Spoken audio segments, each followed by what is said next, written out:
नमस्कार दर्शकों, भक्ति ज्ञान चैनल में आप सभी का बहुत बहुत स्वागत है। आज मैं आपको भाद्रपद मास की शुक्ल पक्ष की पद्मा एकादशी का महात्म्य बताऊंगी। आप ध्यान से सुनिए। युधिष्ठिर ने पूछा, केशव, भाद्रपद मास के शुक्ल पक्ष में जो एकादशी होती है उसका क्या नाम, कौन देवता और कैसी विधि है, यह सब बताइए। भगवान श्री कृष्ण जी बोले, राजन, इस विषय में मैं तुम्हें आश्चर्यजनक कथा सुनाता हूँ, जिसे ब्रह्मा जी ने महात्मा नारद जी से कहा था। नारद जी ने पूछा, चतुर्मुख, आपको नमस्कार है। मैं भगवान विष्णु की आराधना के लिए आपके मुख से यह सुनना चाहता हूँ कि भाद्रपद मास के शुक्ल पक्ष में कौन सी एकादशी होती है। ब्रह्मा जी ने कहा, मुनिश्रेष्ठ, तुमने बहुत उत्तम बात पूछी है, क्यों न हो। वैष्णव जो ठहरे, भादों के शुक्ल पक्ष की एकादशी पद्मा के नाम से विख्यात है। उस दिन भगवान ऋषिकेश की पूजा होती है। यह उत्तम व्रत अवश्य ही करने योग्य है। सूर्यवंश में मानधाता नामक एक चक्रवर्ती सत्य प्रतिज्ञ और प्रतापी राज ऋषि हो गए हैं। वे प्रजा का पालन अपने औरस पुत्रों की भांति धर्मपूर्वक किया करते थे।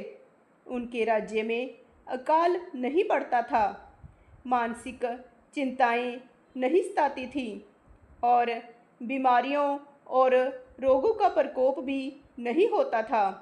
उनकी प्रजा निर्भय तथा धन धान्य से समृद्ध थी। महाराज के कोष में केवल न्याय उपार्जित धन का ही संग्रह था। उनके राज्य में समस्त वर्णों और आश्रमों के लोग अपने अपने धर्म में लगे रहते थे। मानधाता के राज्य की भूमि कामधेनु के समान फल देने वाली थी। उनके राज्य करते समय प्रजा को बहुत ही सुख प्राप्त होता था।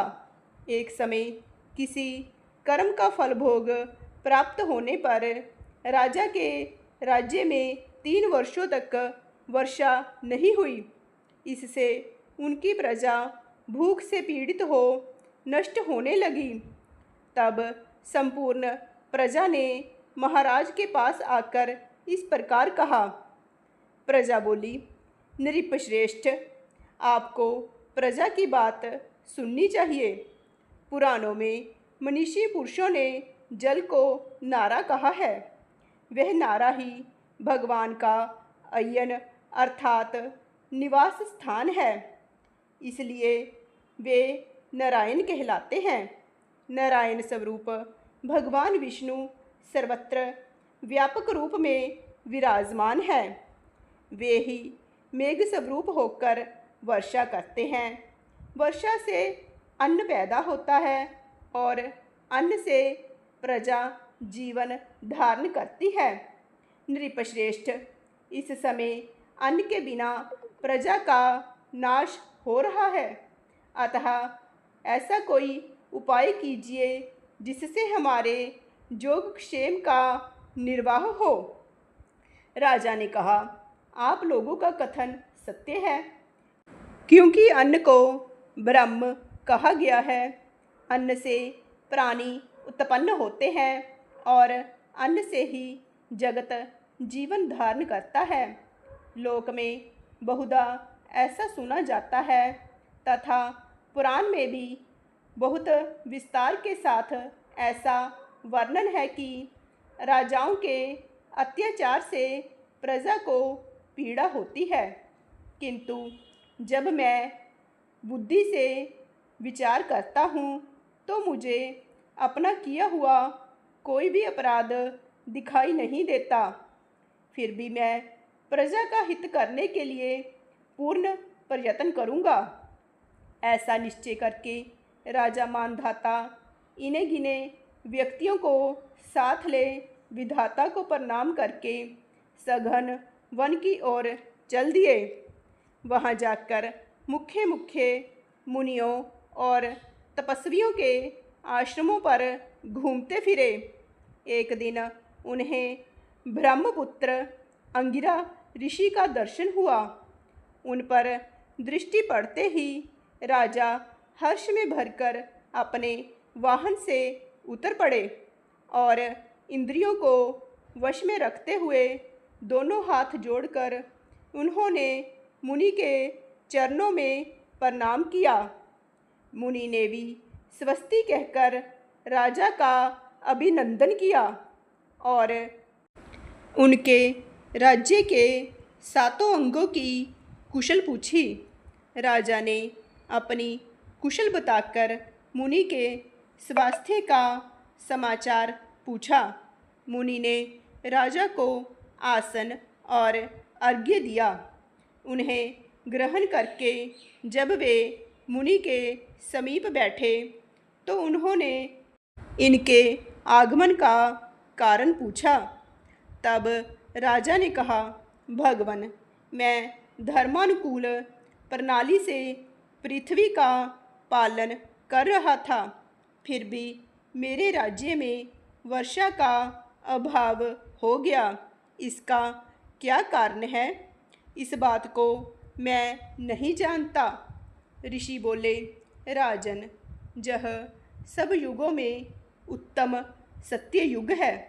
इसमें सब लोग परमात्मा के चिंतन में लगे रहते हैं तथा इस समय धर्म अपने चारों चरणों से युक्त होता है।